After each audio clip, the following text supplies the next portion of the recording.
Good morning, everyone. Welcome to and yet another exciting episode of Airworthy Talks by Udaan Aviation Academy.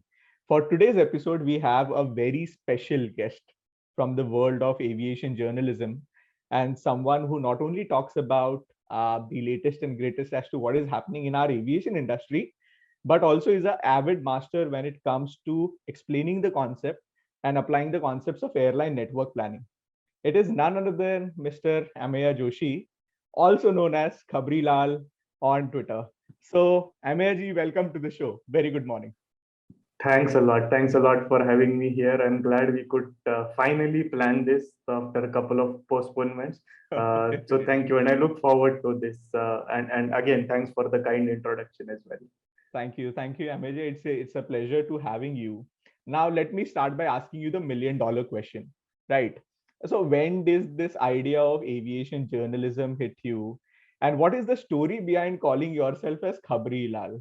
That is something which also the listeners also want to know. "ये Khabri Lal hai कौन?" Right. So, so let's get the Kapilal story first, right? I took this name on Twitter, and it comes from a good friend of mine during my MBA days. So I was known by this name in my college, in my MBA days, right? So anything and everything that was happening around, I used to have knowledge of it, and I was possibly the first one among students to know about it. Now, how I knew it and all, let's keep that aside, not for this talk probably. But that's what no, a friend of mine started calling. So when I joined Twitter, I was not active at all. I mean, early days of presence online. And I was already working with an airline back then. So it was more, as you see, a lot of people today who are working in airlines, they tweet little about other airlines or other areas because of the way, no, you don't talk about the employer or about the industry. That's a combination of ethics as well as what your contract says with the airline. Right. So of course I was a mute, silent person on Twitter. But there was a time when I moved out of airline, and then I decided that this name has to do justice, and that's when I started with giving out the information which was the most sought out or sought after, and with the same aim, being the first one to get it out. So Right. that's where the name started getting justified. But the name has its origin not in airline industry, but during the college days. Uh, the second part about writing, right? No, I still don't call it journalism, so to say, because it's a hobby, and I've Uh-huh. pursued it that way since the time it began. And so I've always liked writing. I mean, my first articles in newspapers appeared back in 2006. There was a small time newspaper in Pune, doesn't isn't operational anymore, but that's where my first writing about aviation appeared. So I've been writing on and off, college magazines, college articles, this and that. And then when I moved out of airline industry for a couple of years, of course, whichever companies I joined, I was writing internally. But then I said, no, I got introduced to the world of blogging, and I said, Uh-huh. let me try that. And my last employer then until then was Goer in the airline side. So I did something very basic. I just took the Goer schedule and analyzed that and put it out in public domain. So the schedule is known to all, right? It's there on the airline website, DGCA website, so on. But very few can analyze it. So I put out very small snippets on it. What is the utilization? How many aircraft? Where are they based? Where are they flying?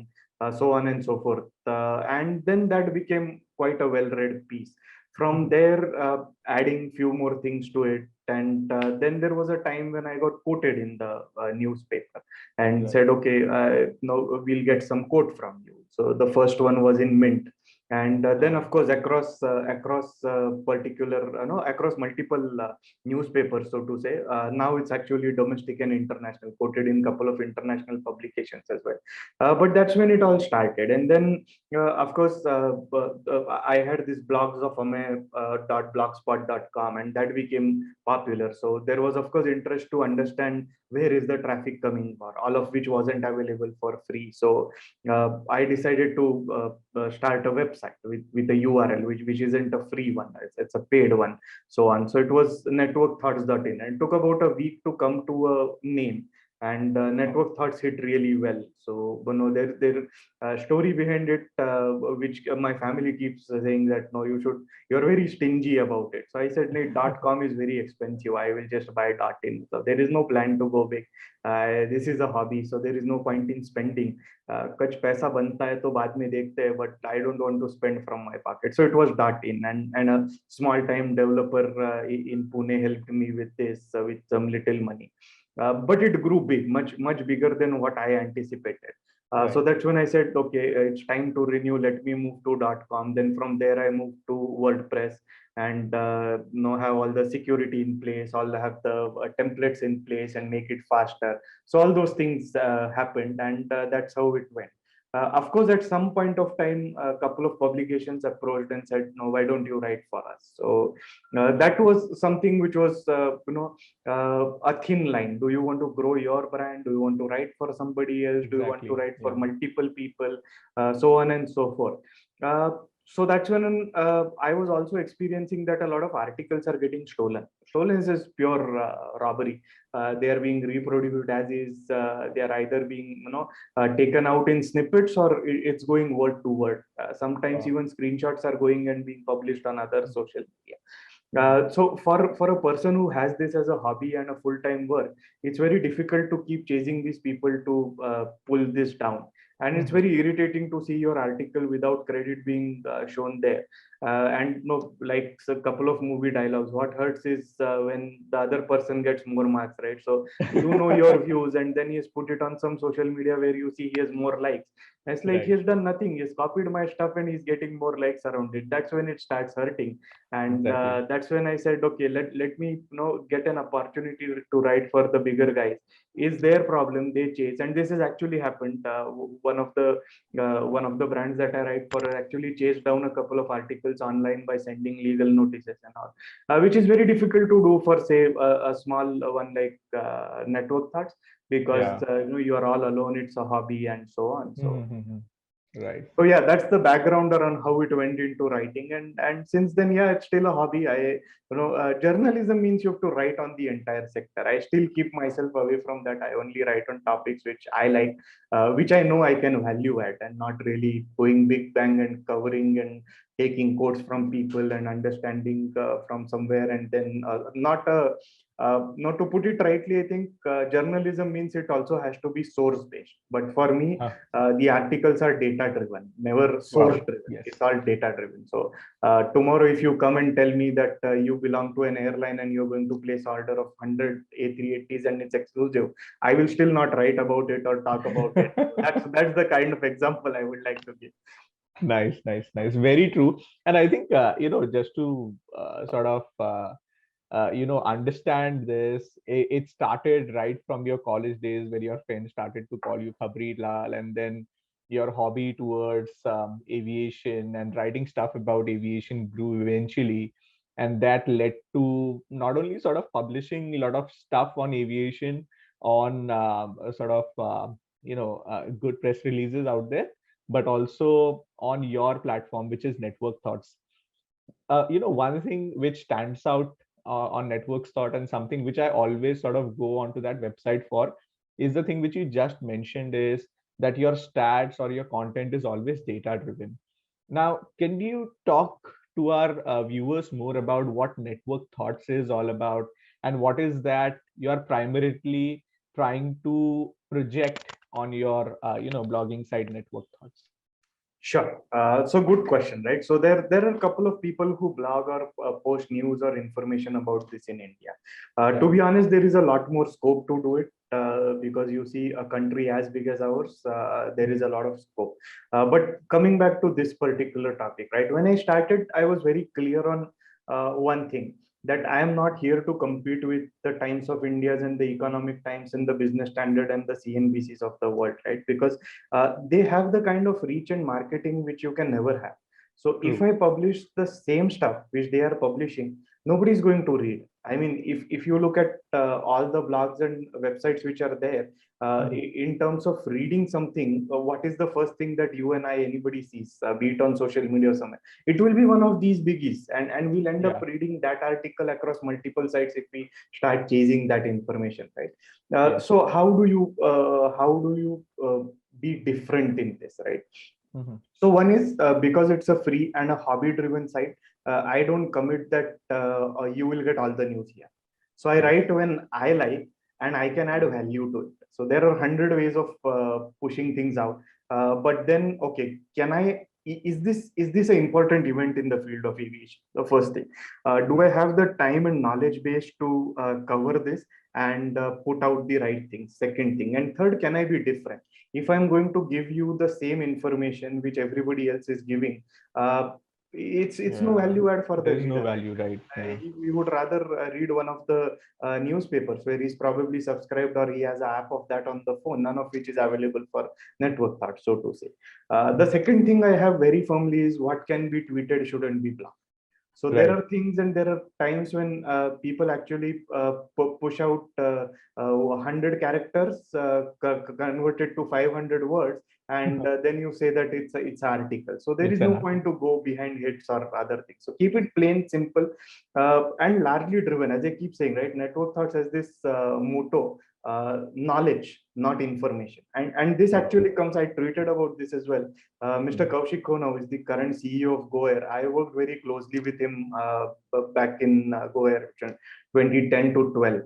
And there is this one incident where I went to him with some data, and he relied on all the data part on me back then, Mhm. along with, of course, my boss. We had a small team there. And so what happened is he said, "This is information. This is something which Mm. anybody can give me. What is special? No, you have to convert this to knowledge, because Yeah. knowledge is when you analyze that data, when you analyze Mm. that information. So if you're just going to download something from DGCA website and from somewhere and just post it, it's information. It's Exactly. today available for you, me, and everybody who has access to that site, which is incidentally is free. So Mhm. everybody has it. You're doing nothing different. So what is Right. knowledge out of it? So what is it that you get, right? So if Mm. you see the current part, and let's take one example, the recent one: Poland is starting flights to Mumbai. Now everybody covered it, right? I also covered it. Now what is the difference here? Read any article, nobody mentioned that Poland is exhausting bilateral rights with India with seven Mhm. frequencies. Everybody said they will start five to Delhi, two to Mumbai, and that's about it. Now, this is information. Everybody has it. You go to the booking engine, you'll get it. Now, what is the knowledge part here? There are only seven frequencies per week agreed between India and Poland. And not kidding, I read about 10, 12 articles to check if anybody has covered this before I started writing. So that is Writing. the knowledge part which comes into picture. And that's why you Wow. won't see daily posts, daily articles there, which there are capable journalists in this country who do it, and they're all good, right? You will Mhm. get information, people who are specializing in one or the other airline or field, who keep Yes. getting information from there and writing about it, or Mhm. even deep dive articles. But Mhm. yeah, that's not the aim of the website. Very true. And I think for all our viewers out here, I think Ameya ji has told a very good thing about the difference between information and knowledge. Information is something which we all could get, but knowledge is how you interpret that information and make something which is something which you could sort of make sense out of it.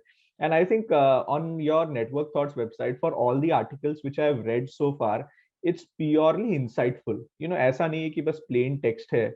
There is good data analytics which is going out there and sort of talking about what it is all about. So kudos to you, Amaya. And this leads me to the next question. So for your knowledge to sort of come out, you need to have information. And जितना fresh information रहेगा, जितना latest information रहेगा, the better it is for you. So tell our viewers that how do you get access to this first hand information right away ना, इसका secret sauce क्या है? What is the secret recipe? अंदर की खबर आपको कैसे पता चल जाती है? So so good question. Now should I answer or should I not? I'm thinking. Right. So jokes apart, the fact is I only get information that what is coming out at what time. So that's how you will see that अच्छा DGCA का report आ गया. The first one to tweet is here. Nobody tells me what is part of the report, Uh-huh. so that I can tweet before they declare it. No, that's never done. I mean, if you're seeing something on my social media timeline, right? It means it's out there somewhere in public, and if I interact with so many people, friends in the industry, people who I connected through Twitter, and they keep sending some snippets, ye hai, wo hai, and I keep saying, yeah, great. I mean, thanks for sharing. This is for my knowledge. I'm not going to use it anywhere in my article or social media or something, because I'm very clear that I am not here to do journalism, do a source based part, where you have to defend what happened. I mean, it's Right. very easy Yeah. to take anyone for a ride by giving you false information and making you tweet and something on those lines, right? So if I have not experienced this firsthand or it's not in public domain, I will not be going ahead with that, right? You can share with me, let's have an interaction, let's discuss this out, great, and it closes there. So in terms of, yeah, how does it come? It comes. It's a secret which I wouldn't want to really put out. But when it comes, only thing that happens is you will see me being the first most often than not Oh on yes. social media. That yeah, this is very. Then so many people will go, oh, it seems that the report is out. When did it come out? So that's the way it happens. Oh yeah. I mean, you know, see, uh sabse tez, there are certain brands which Correct. label them as sabse tez. Correct. When it comes to aviation news, I would like to label you as sabse tez. I mean, you see, I read Twitter, I get your sort of flashes, and then I read the actual thing. Acha ye hai. So I think this is where the difference is. So when it comes to first hand aviation news, just follow Khabri Lal, and I think that's it. That would give you a lot of insights out there. Now, Right. Ameji, a similar question onto this. So you are there on Twitter, first hand information, network thought, something which portrays your knowledge, and then there are other lot of publication houses which you work with. So what is your content strategy, and how do you juggle between all of this without not all of them making look similar? So what is your content strategy out here? Right. So there aren't many, to be Mhm. honest. So I write for a magazine called Cruising Heights, which is a monthly Uh-huh. magazine, Right. which has longer articles. So you will see about 1,500 to 2,000 words there, Wow. which are deep dive articles, and Mhm. that's like a longer analysis with multiple facets around it. If you see money control articles, they are all somewhere between 700 to 800 words, and Mhm. they are more towards the current strategies and data in the Indian aviation, which Mhm. is widely read and has some sort of affinity towards the money control readers as well. And Right. network thoughts is largely driven by anything around the network part. So even if there is a great article around the network plan, I will first write it for network thoughts, and then maybe another deep dive analysis for somebody else, and so on. Market driven, you will get to read more on money control. Network driven, all of it on network thoughts, and then longer deep dive ones you will get to read in the print. So Mhm. that's where the differentiation is. And Wow. print being monthly, you will see a lot of non-regular coverage there. So Mhm. maybe over a longer period of time what is happening. So you'll see, so for example, the last issue of Cruising Heights, I'd written about the privatization of airports, what has been done so far and Mhm. what is in the pipeline in the next financial year. So Mhm. this is recurring topic, but not something which is of importance on any given day, which is what a money control reader would be, because it's online. The Mhm. life of the article is a day, right? Mhm. Mhm. When it comes to network thoughts, the life of the article could be till the flight is launched when I write or analyze. But there is a lot of historic information which gets built up. I mean, if you talk about writing on a flight from Warsaw to Mumbai, Mhm. there already is an article, a deep dive analysis of the flight when it started between Warsaw and Delhi. So there is a lot of context. And sometimes I go back 5 or 6 years when I'm looking for an article and realize, oh my God, I had already predicted this. So Wow. it's just coming true. So and it slips out of my mind. So it's not that it's there, but it's more like, oh, that time I had said that, okay, this could be the way forward, and it's turning out to be the way forward as well. So Right. I think it's a very good thing to know, despite of being the same industry, which is aviation, the content sizes they vary a lot depending yes. from platform to platform, and sort of content to content. So very well said out there. Now let me pick your bones around something which you are very good at and something which I am very fond of you. I've been a part of your sessions as well. Something which comes very often within the education space, something which a lot of our learners ask us, what is the fundamental difference between network planning and route planning? So how would you like to differentiate it? Okay. There are thin lines around this. So Mhm, this would actually work very well in a very large airline where you have differences. In mhm, smaller ones where you have, say, a 3 or 4 member team, you won't have this kind of difference mhm. because the Right. network evolves, right? Mhm. So you were part of the session when, no, maybe I think batch 2 or 3. I don't remember which batch, but Batch you were two, part of yes. that. Yeah, Yeah. batch two. So we discussed about how to plan around. Mhm, When we go around and when we start looking at, say, a new induction or changing existing routes, what are the factors that we look at a route plan? So right. route planning gets restricted to any 2 points. So be it a route between, say, Mumbai and Nagpur or Pune and Delhi. So it gets restricted to that. Whereas network builds over a period of time. Mhm, However, all of this cannot be in isolation. When you are yeah. planning the route and you say you are launching a new station, and let's say you are launching Goa, for Mhm, example, you want to launch a route between Bombay and Goa. The network planning thought has to be at the back of our mind. So, okay, you are mhm, now launching Goa. What is it that Goa would get connected with in near future, medium future, and a longer future? And mhm, just because we are talking Goa, and everybody who listens to this, I'm sure, is going to be familiar about Goa. So let's look at it over the last 10 years, how Goa earlier was connected only with Mumbai and Delhi mhm, primarily. Then you had Bangalore come in, very few flights. Then you had Bangalore grow. And today it is at a point where you have non-stop flights from places like Indore, Raipur, Lucknow, mhm. Chandigarh, Ahmedabad, Surat, Calcutta. I Mhm. mean, Calcutta was a huge source market for Goa, right? But Yeah. call it cost or for multiple other reasons, everybody had a one-stop flight. No, I remember having that in Kingfisher when I was working. It used to Mhm. be a Calcutta, Mumbai, Goa. Mumbai, Goa. SpiceJet had that flight. Hmm. Indigo had such connections. So when all of this is there, you see somebody takes that plunge and starts a Calcutta Goa non-stop. So that's moving from route planning to network. You build the Hmm. route to an extent where now you can support independently, and that's how the network goes, right? And as I had started my session with one slide, the network planning is a case of building your airline network plane by plane, station by station, and ensuring that the value grows rupee by rupee. So you cannot Right. ignore the cost front there, but it's about plane by plane, route by route, station by station. So that's the prime difference.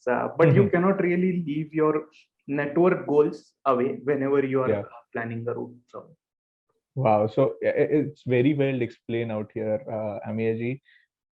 There is a very thin difference, but then the difference is good enough to sort of understand that okay, network is more or less in the short, medium, and long term, and route is something which facilitates that. Right. So moving on to the next question. So questions around networks itself. Now, we saw an era of consolidation within the US market back in the year 2004 or 5, and it led to what is Big Three today. We saw a similar thing in the European markets with IAG being formed. And now we see a similar thing within the Indian aviation market with consolidations happening around Tata. So, yes, we have Tata, who has Vistara, who has Air India, who has Air Asia. Um, just wanted to know that when you have got two airlines under one larger brand name, let's say Vistara and Air India, who fly to similar routes, let's say LHR. So how do you sort of tend to differentiate that as an airline? Because ultimately, are you competitors or are you supporting each other traffic? How does that work overall in terms of network planning? Right. So if you look at this case, it's very unique, and we don't know what will be the situation a year or two down the line. Hmm. Probably, had it not been for the pandemic, we don't know if Singapore Airlines would have been on board for Air India. Hmm. Would it have been some other sort of consortium that would have bid and won? So these are unusual times for the industry, right?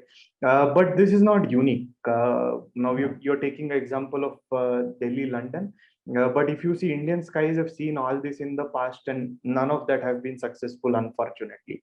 So you had Kingfisher and Kingfisher Red, Jet Hmm. Airways and Jetlight, who flew the Yeah. same sectors, sometimes within minutes of each other, and Hmm. one being offered as a full service, the other The being other one is offered as a low cost low cost. entity.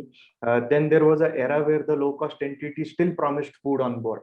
That was the Hmm. differentiation they wanted to do from the LCC, saying there you pay for it, here you still fly cheaper, but you don't pay for the meals. You'll still get some meals. So you've seen all kinds of khichdi in Indian Yeah. skies. Right. But when you talk about this example between Delhi and London, see, the airlines are still managed differently. Hmm. They may have a Okay. parent where one is 100% owned and the other is 51% owned, but the teams are separate. They are still Hmm. managing it separately.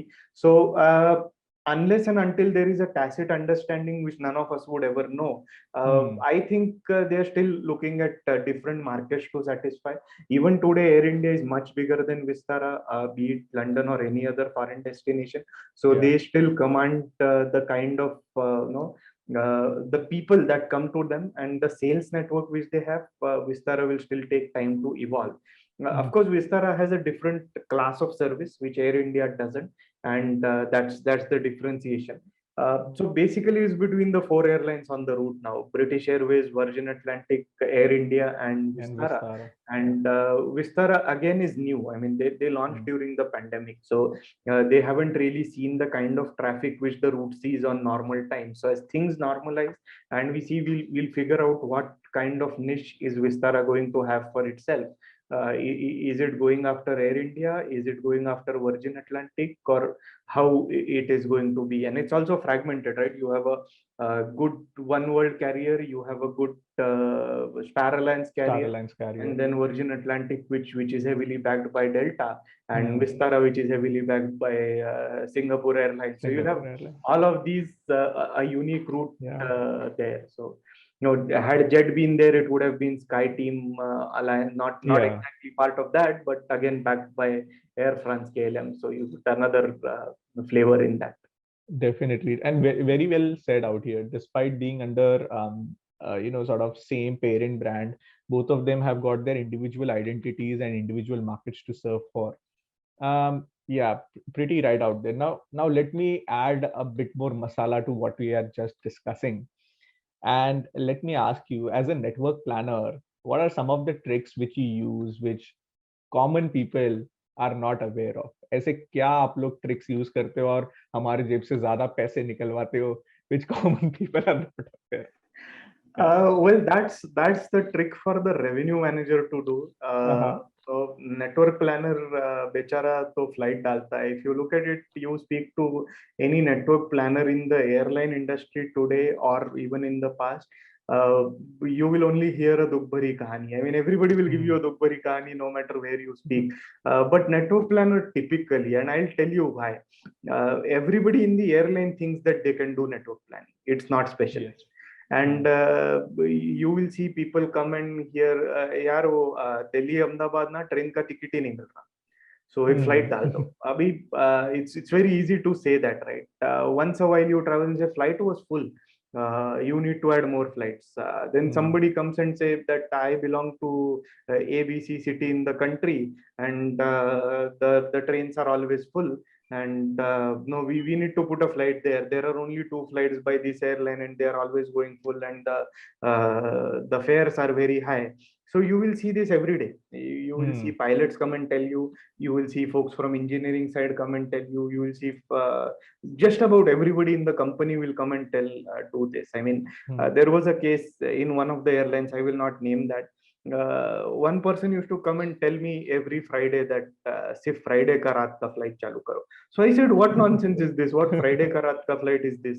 So then I figured out that every Friday he goes to his hometown by train, and then Monday morning he comes back to the place where we were. So it's like so you tell me, what will the plane do on other 6 days of the week if on Friday it goes? And if it goes there, will it come back also full? It won't come back full. It is just going one way full. So it will be double the fare. Will you pay? Right. So that's the kind of things, right? So everybody comes and pokes you and says that no this. But on the fare fronts, since you asked this specifically about it, right? It's a lot driven by demand and capacity, right? I'll give you examples, for the listeners, and I keep saying this. I've often written about this. A sector like Calcutta, Agartala, right? Fierce competition, fierce, really fierce. Fares were down to about 1600, 1700, and this is the sector which overflies Bangladesh between Calcutta and Agartala. Agartala airport has a boundary wall, which is the international boundary between India and Bangladesh. So that's where Agartala airport is. And you see, Bangladesh is one of the highest overflying charges in the world. Not the highest, but one of the highest. So it's costly to operate. It's not that it's cheap. And then you have airlines adding frequency after frequency and undercutting each other to an extent where it goes down to 1600, 1700 for a 1 hour, 10 minute or so flight. Yeah. And then suddenly one player withdraws from the market because it doesn't have the deep pockets to continue to sustain at this. And then there are only two players. There were three, now there are two.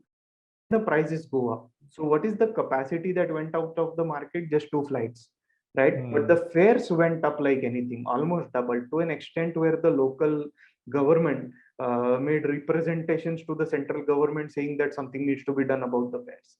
And it's all in public domain. I mean, you can go and search the news there, search for Agartala fares, and you will get all these news. And then again, you have somebody else joining this.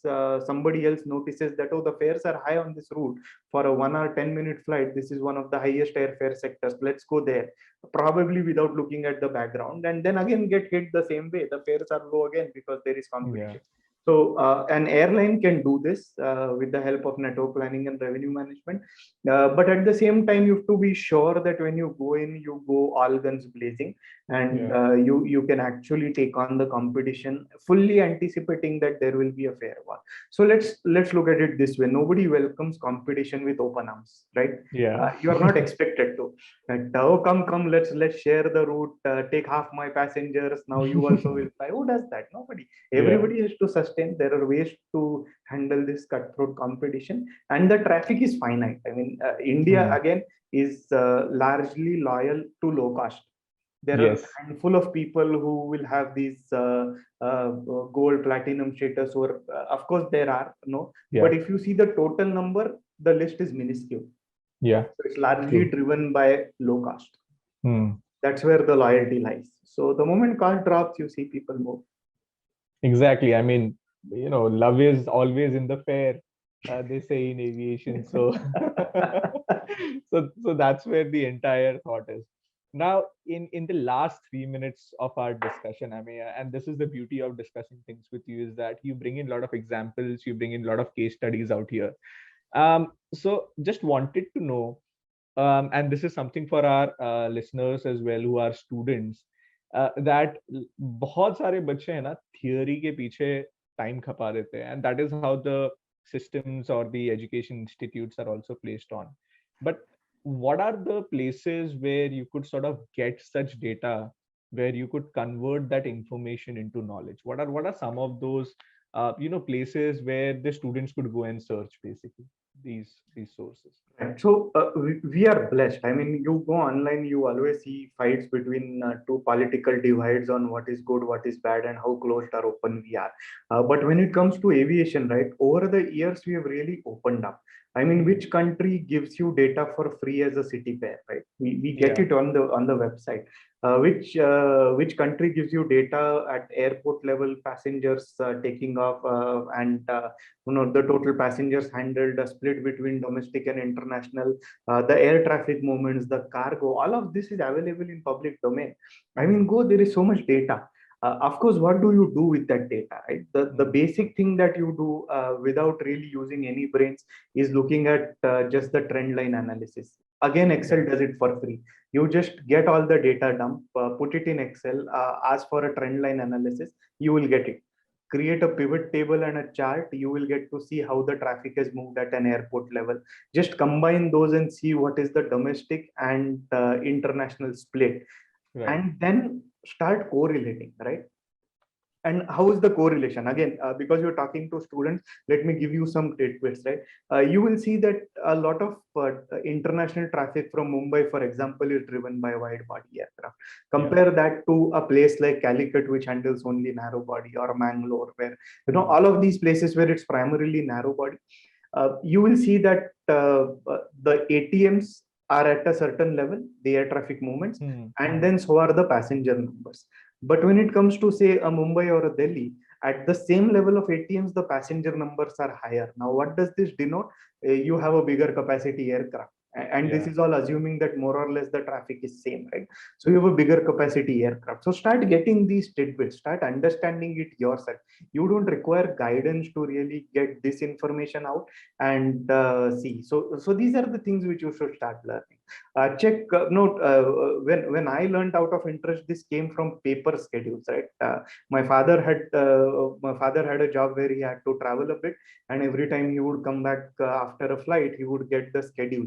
I did not Mm. know what network planning is back then, or if it's called route planning, network planning, what. But I had this hobby of breaking down those schedules into how the aircraft pattern is, which I later came to know is known as rotation. So no, Mm. today all of this is available online. Just take that.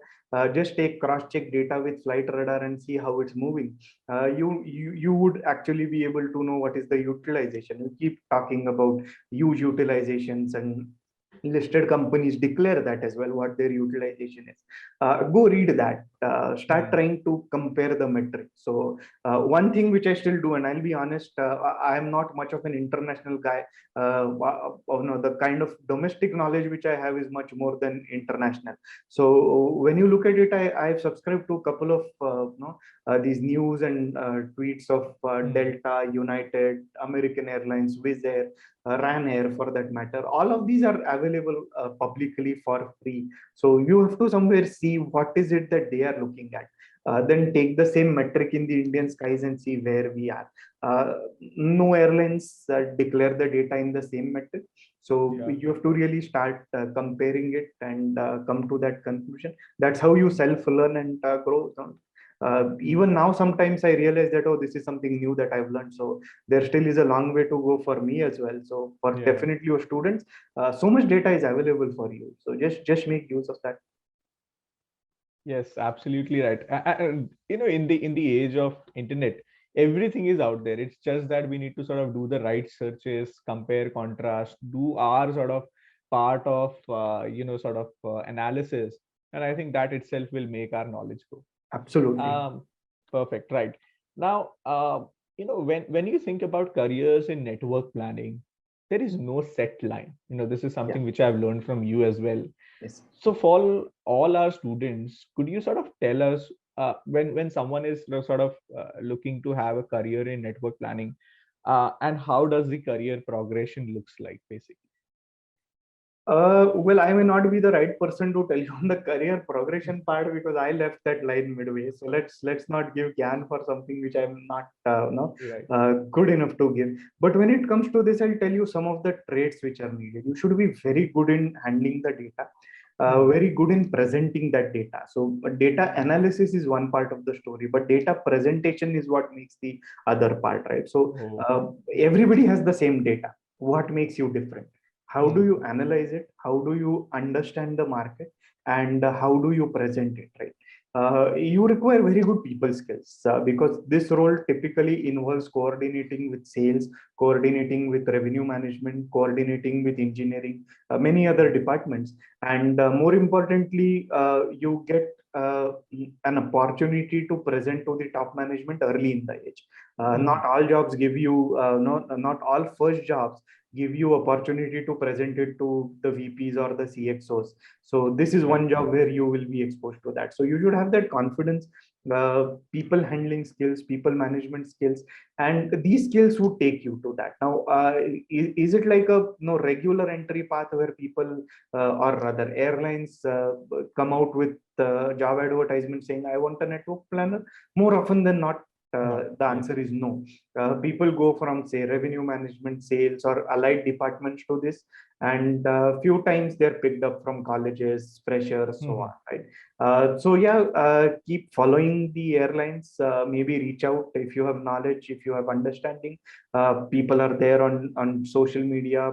People are there on LinkedIn, professional connections. Reach out, make your case, and airlines, know the way I have seen, are always more than open to accept people who are interested in this field. So it makes their life easier, right? You don't want, I mean, it's a specialized job, so you don't want people who have no background of how a airplane looks or what a rotation is or what a flight is to come and start from basics. So if you're already as much progressed as you can, that's the point from where airlines will happily pick you up. Absolutely right. So it's all about passion. It's all about following the right people on social media platform, connecting with them, make sure that you have your networks in place. And eventually, once you are within the industry, you could work your way out as a network Yes. planner. Right. Right. Thank you. Thank you so much, Ameya, for that insight. And that brings us to the end of understanding the world of network planning from you. Coming on to the fun part of our podcast, which is rapid fire. Okay. And quick, easy answers, Ameya. So my Can this first be edited later if the answer I feel is wrong? No, that's not the option. we could certainly look into that, but then obviously we'll try to have it as better as possible, right? So my first question to you is, what is that one thing that you have started to do in this pandemic which you were not doing previously? That's starting the YouTube channel. So I started that in pandemic. It's not as active as I would like it to be, Hmm. because no, of course, paucity of time is one. But that idea came up more so because the article started getting stolen. So I said, let me get on the video part, but it Yeah. hasn't really worked out the way I would have thought. Right, so YouTube it is, and definitely will for all our listeners, please subscribe and let's make the community grow. Perfect. Right. Now, talking about getting lamplight, okay, what gets you more attention, your Twitter account of Khabrilal or your website of Network Thoughts? I think it's purely Twitter account. There's no two ways about it. So that's where there is maximum attention. Right. I honestly have not paid a lot of heed towards the numbers on that. I mean, as I keep saying, right, it's a hobby, so I'm not chasing any numbers. But Mhm. I think I see a lot of people write about total impressions in a month and so on. I Mhm. need to figure out where to see that. I actually had one tweet, talk about it yesterday, and I plan to figure out how does one see this particular data. Even I'm not aware, but yeah, it's still Twitter. To answer your question, it's still Twitter. It's still Twitter, right? Perfect. Now, the next question is going back into the past. And let's say if you want to give one advice to a 25-year-old self of yours, what would that advice be? Okay, so that's a difficult one, right? So I don't think I will give any advice, at least not in no public domain what is coming out, but I will not have any advice. So far I've not had. Retrospectively, when you look at things, things look good. So Good. no, at that point of time, no, when I left Kingfisher, my entire family and friends were like, "You're the biggest idiot in this world. You're working for a company of no, this big person and This this big big one. brand, and you're leaving it." I said, no, I can clearly see the writing on the wall. No, you are an idiot, because he will never run out of money. And no, that's when 2 years later, everybody, all those who said I'm the biggest idiot, also said that no, you caught it first, right? So Hmm. yeah, so I think when you look at it retrospectively, all is good. No advice here. no advice here. Let's just go with the flow. The Yes. 25-year-old self will eventually reach to a podcast which is called as Airworthy Talks. That's fine. Perfect, right? So, what would you like to be called as in the public domain? An educator, a journalist, or something else? uh, well, I've stayed away from all these words, right? I mean, a couple of times when friends in the media wanted to quote, they said an aviation expert, and I said, no, please don't do that. Expert is for somebody else, and people might Mm-hmm. want to get quoted that way, but no, you just call me founder and a writer at aviation blog, or just an analyst. So that's where I would like to be. So no, I like to be called an independent analyst, because I have no preference Hmm. towards airlines writing. Right. That's why I go purely by numbers. So you will see sometimes one airline looks very good in my articles, but the next parameter that I check, that airline could be very low in that. So no, that's what I consciously try. That Yeah. no loose talk, first of all. No nonsense talk about airlines, and keep it concise and restricted. There is no reason to get personal about things, and things on which you have not experienced. Why do you want to comment? If it's an industry wide phenomenon, great. I mean, you know something, you comment, is fine. But something is happening somewhere, why do you want to jump in and do that? So no, I would like to remain an independent analyst, but definitely not the journalism route, definitely not the influencer route. So those are the words I want to literally run away from that. So yeah, an independent person who analyzes and comes up with numbers and facts, that's a better way. Perfect. So Ameya Joshi, an independent aviation analyst. Yeah, Perfect. that's a Right. good one. Right. My final question to you is, Ameya, see, we talk aviation, we walk aviation, we laugh aviation. But let's say if not aviation, then what else? Definitely, a lot of my interest lies in travel and transportation. So when I moved Hmm. out of active airline and started working in IT consulting and other, it has all been into optimization on the travel side or on the transportation side, and I've done some considerable work there. So and I continue to do that. Just that I don't write about it. It's the same way if I get into an airline or a airline allied business tomorrow, I will not be writing about the airline industry. So that's the same way. I don't talk or write about it because I'm here. It's just unethical, because you have access to data officially. Right. You are part of that. You have a stake there, so you Hmm. cannot be influencing that. So that is very clear. So if tomorrow I have a stake in an airline or airport or something directly or indirectly as part of work, I will not write about it because it's unethical. I mean, it's sort of Yeah. influencing, or you're using information which you're getting through other means to talk about it. So Yeah. yeah, I think that's pretty clear. Perfect. So, if you join an airline and if stuffs come out, the share prices, we know which airline shares to buy. Right. We don't Perfect. want, right? So I think no, a little secret out. I think I've never made money in airline stocks. Probably after a point, I stopped buying. So I said I'll buy everything else. But I'm yet to get to that hang that an airline clocks losses and next day the share price goes up. And so these things, this have happened, right, in recent past. Yes. So Yes. I still don't get it. So no, better to stay away from things I don't understand.